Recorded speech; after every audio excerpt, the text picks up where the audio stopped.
Good morning guys, welcome to my YouTube channel बरायग्रोनाय थाबाय। So guys, आं दिनै मोनसे गोदान भिडिअ लानानै फैदों।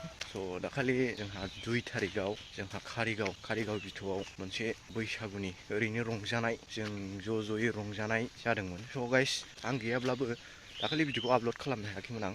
So guys, दिनै आं नोंथांमोननि गेजेराव देखायनो सानदों जा कारिगाव बिथ' मिरु बाथौ धोरोमारि आफादनि कारिगाव बिथ' बेयाव रंजादों ओरैनो सिबियारि गिरिफोर माखासे आफादनि गिदिर सुबुंफोर रंजादों। स' गाइस आं बे भिडिअखौ नोंथांमोननि सिगाङाव देखायनो सानदों। स' गाइस अननानै बयबो नायदो जोबजासे नाय आरो साबस्क्राइब खालामदाबावथार प्रेस दा बेल आइकन आरो आसा खालामो नोंथांमोना बयबो साबस्क्राइब खालामगोन आरो बेल आइकनखौ थुनानै ला। बेनोसै गाइस, जोंहा 2 थारिखआव रंजादों बैसागनि 2आव।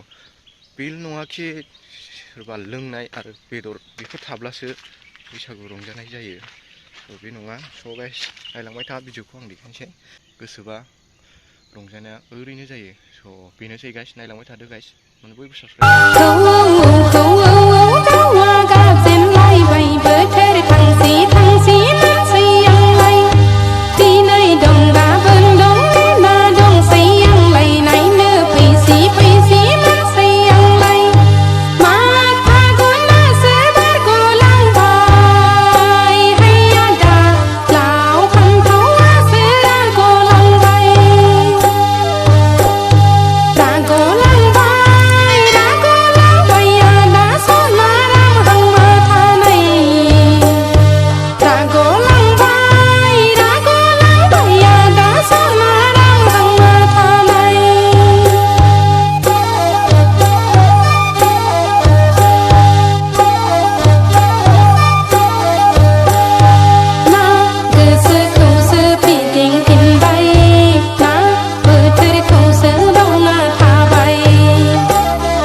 गाइस भिडिअखौ नायनानै माबायदि मोनखो स' अननानै साबस्क्राइब खालामदो प्रेस दा बेल आइकन आसा खालामो नोंथांमोना बयबो साबस्क्राइब खालामगोन स' बेनोसै गाइस